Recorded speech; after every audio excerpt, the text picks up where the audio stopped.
Praise the Lord. കർത്താവിൻ്റെ ധന്യതിരുനാമം ഇന്ന് ഈ പ്രഭാതത്തിൽ മഹിമപ്പെടുമാറാകട്ടെ. ഒരുമിച്ച് ദൈവസന്നിധിയിൽ കൂടി വരുവാൻ, ദൈവവചനം ശ്രവിക്കുവാൻ കർത്താവ് തന്ന ഭാഗ്യത്തിനായി ദൈവനാമത്തിന് എല്ലാ മാനവും മഹത്വവും അർപ്പിക്കാം.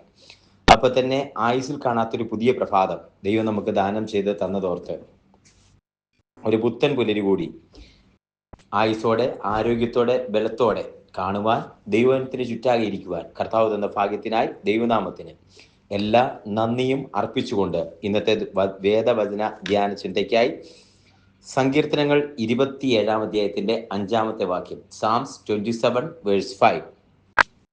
അനർത്ഥ ദിവസത്തിൽ അവൻ തന്റെ കൂടാരത്തിൽ എന്നെ ഒളിപ്പിക്കും, തിരുനിവാസത്തിന്റെ മറവിൽ എന്നെ മറയ്ക്കും, പാറമേൽ എന്നെ ഉയർത്തും.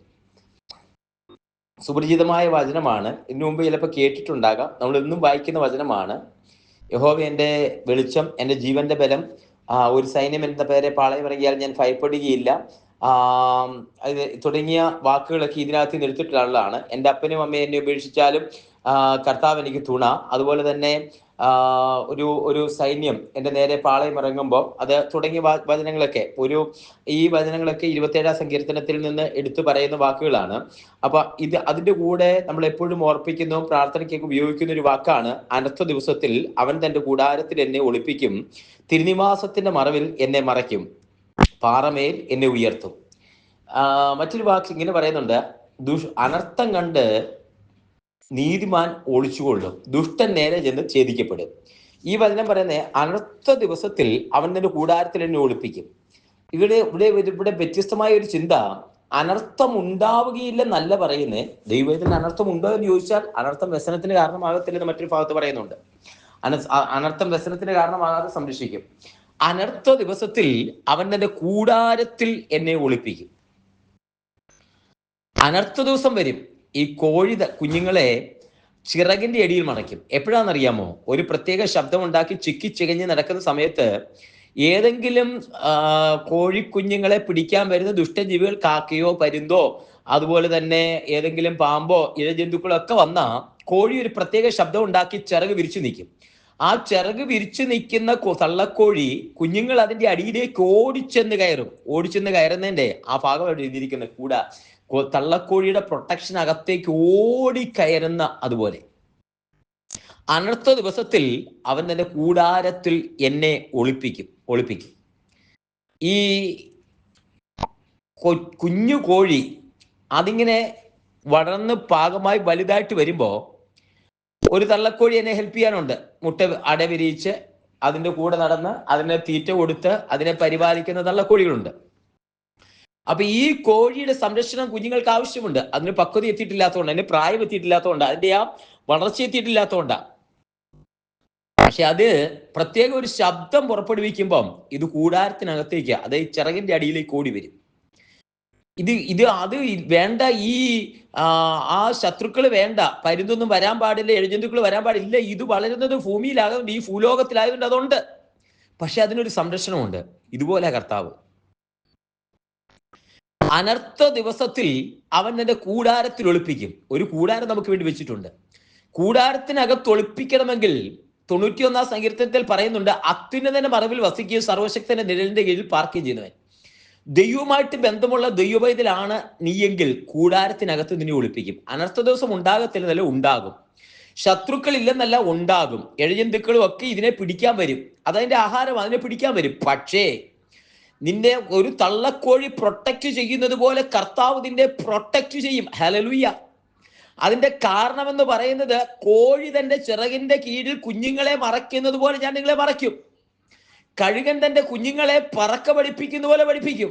ഇതൊക്കെ വചനത്തിൽ തന്നെ പറയും. അതുപോലെ കോഴി കുഞ്ഞുങ്ങളെ മറയ്ക്കുന്നത് പോലെ, ഒളിപ്പിക്കുന്നത് പോലെ കർത്താവ് പറയുന്നേ, കൂടാരത്തിൽ നിന്നെ ഒളിപ്പിക്കും, തിരുനിവാസത്തിന്റെ മറവിൽ നിന്നെ മറയ്ക്കും. ഈ തിരുനിവാസം എന്ന് പറയുമ്പോൾ ഈ ഭൂമിയിൽ ദൈവം തന്നേക്കുന്ന സമാഗമന കൂടാരത്തിന്റെ അകത്തുള്ള ഭാഗമാണ് തിരുനിവാസം എന്നത്. തിരുനിവാസത്തിനടുത്ത് അത് അവിടെ കയറിയ ഒരുത്തിനെ പിടിക്കാൻ പറ്റത്തില്ല. ഈവൻ യാഗപീഠത്തിന്റെ കൊമ്പുകളെ പിടിച്ചാൽ പോലും അത് ഫ്രീ ആവുക.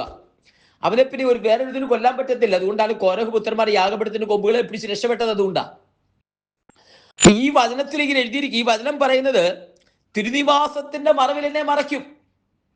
അനർത്ഥ ദിവസം ഉണ്ടാകുമ്പോ അവിടെ ഛേദിക്കപ്പെടാതിരിക്കാൻ ദൈവം തന്റെ കൂടാരത്തിൽ നമ്മളെ ഒളിപ്പിക്കും. ആ ചിറകിന്റെ കീഴിൽ, ആ മറവിൽ നമ്മളെ, തിരുനിവാസത്തിന്റെ മറവിൽ നമ്മളെ മറയ്ക്കും.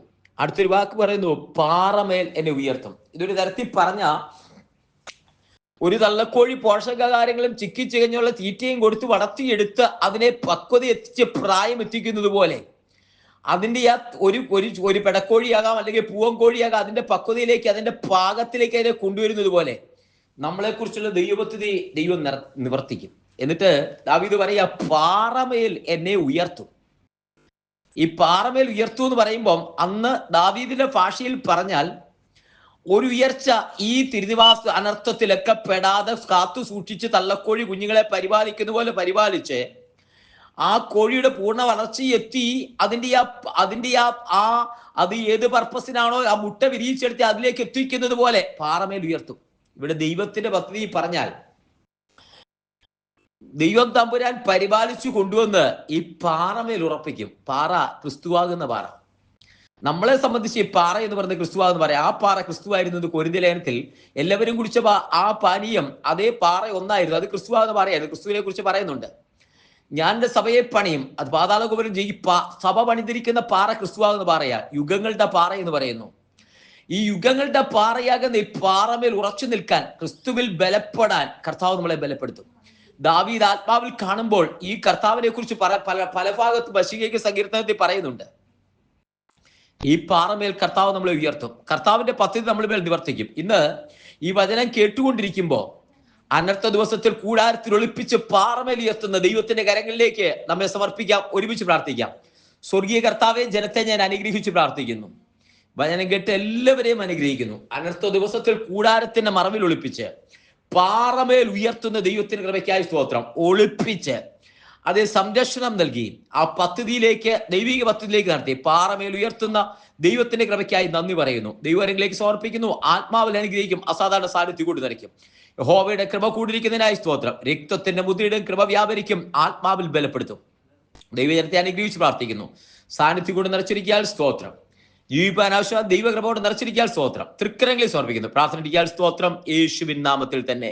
ആമേൻ, ആമേൻ, ആമേൻ.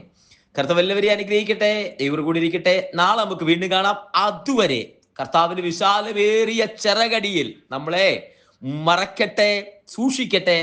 Thank you so much.